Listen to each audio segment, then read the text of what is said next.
आप ऐसे हवाई बातें नहीं कर सकते। औरत को जो जाति सूचक गालियां दी गई थी वो भारत के इतिहास में कभी नहीं हुआ। रूबिका जी, अगर आप जैसी औरत खुद को मर्द समझने लगे तो उसको उसकी औकात याद दिलाना जरूरी है। भारत के इतिहास में बहुत कुछ पहले नहीं हुआ जो अब हो रहा है। भारत के इतिहास में पहले मोदी जैसा निकम्मा प्रधानमंत्री भी नहीं हुआ। भारत के इतिहास में पहले आप जैसे दलाल मीडिया वाले भी नहीं हुए। इसको लेकर भी कि आपकी उम्र जो है आप 34 बताती हैं और 58 साल की है, ये उन्होंने बोला है।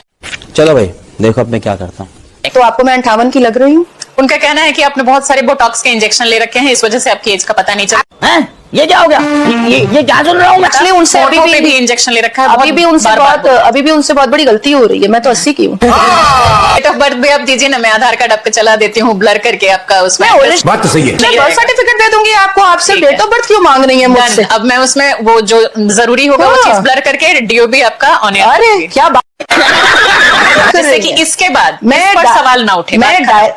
मैं आपको चैलेंज कर रही हूँ, अगर क्यों कि दुनिया का सारा क्लैरिफिकेशन भी अगर दे दिया जाएगा तो पुनीत वशिष्ठ और संदीप अग्रवाल वो मेरा नाम ना ले, ये हो ही नहीं सकता। एक कन्वर्सेशन का फोन कॉल वायरल है काफी ज्यादा। ये भी मुझे 2-3 अलग अलग प्लेटफॉर्म पर देखने को मिला, जिस अभी मजा आएगा ना। काफी अटैच है आप लोगों से। नहीं, मैंने आपसे बात करने से पहले रिसर्च की, उनसे मेरा कोई लेना देना नहीं। जली ना, तेरी भी जली ना।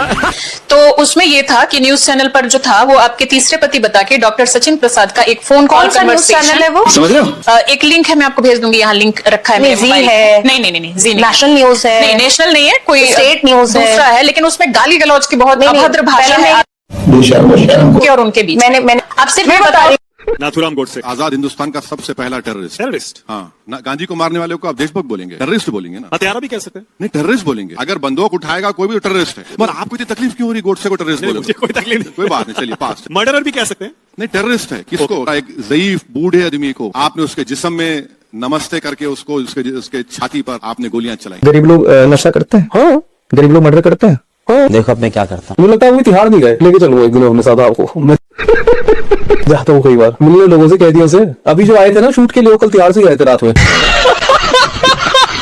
घुसपैठ के बारे में आप क्या कह रहे होगे फिर? जो दिल्ली में बिल्कुल निकाल के खदेड़ देना चाहिए, पता है कि तब गरीबी वो क्या करते हैं, कहा जाए कि मेंटलिटी गरीब लोग है वो। आपने समझे नहीं? घुसपैठ कौन होते हैं? जो उस देश के पार से आते हैं, जो बॉर्डरों के पार से आते हैं। हमारे देश में अपने लोगों के रिसोर्सेज नहीं पूरे हो पा रहे, हमारे देश में अपने लोग भूखे मर रहे हैं, हमारे देश में बात तो सही है। अपने लोगों को पढ़ाई नहीं मिल रही, हमारे देश में अपने लोगों को इलाज नहीं मिल रहा, तो औरों को बाहर से कहां से कर देंगे पूरा हम? पहले तुम अपने देश वालों को तो कर लें पूरा। मुझे कैसे भी करके निकाल मेरे भाई।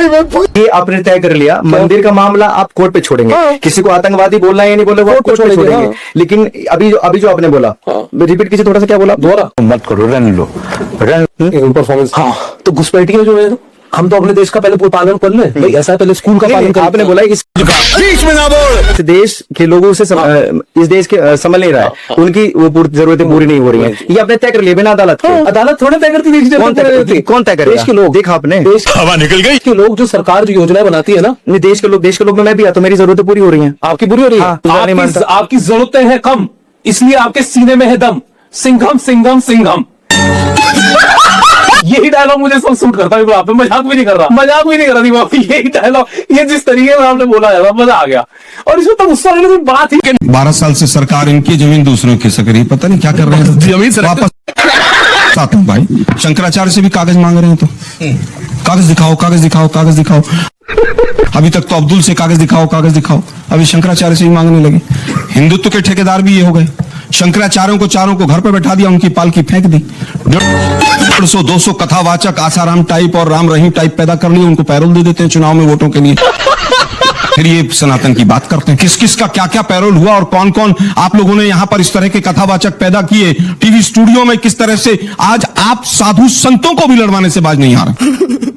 अखाड़ों को आपस में लड़वा रहे हैं। उनको ऐसा कर दिया है कि वो उसके पक्ष में बोलेगा, वो उसके पक्ष में बोलेगा। अब पता नहीं योगी जी शायद किसी को शंकराचार्य बनवाने के लिए लगे हुए हैं, इसलिए लड़ाई हो रही है। अरे भाई, आप लड़ क्यों रहे हैं आपस में? आपके आने के बाद तो साधु संत आपस में लड़ने लगे और आप सनातन की और तमाम चीजों की बात करते हैं। अभी कहते हैं कि हिंदू मुसलमान बड़े प्यार से रहता है हिंदुस्तान में। गेम बचाना पड़ेगा। क्यों रहता है भाई? लेकिन अरे सुनिए ना भाई, सुनिए ना, वहां फलाना था, वहां वो ये था। आपके पूरे संसद में आप एक सांसद जिता के नहीं भेज पाए, आप एक मिनिस्टर मुस्लिम नहीं बना पाए। हमको नहीं पता।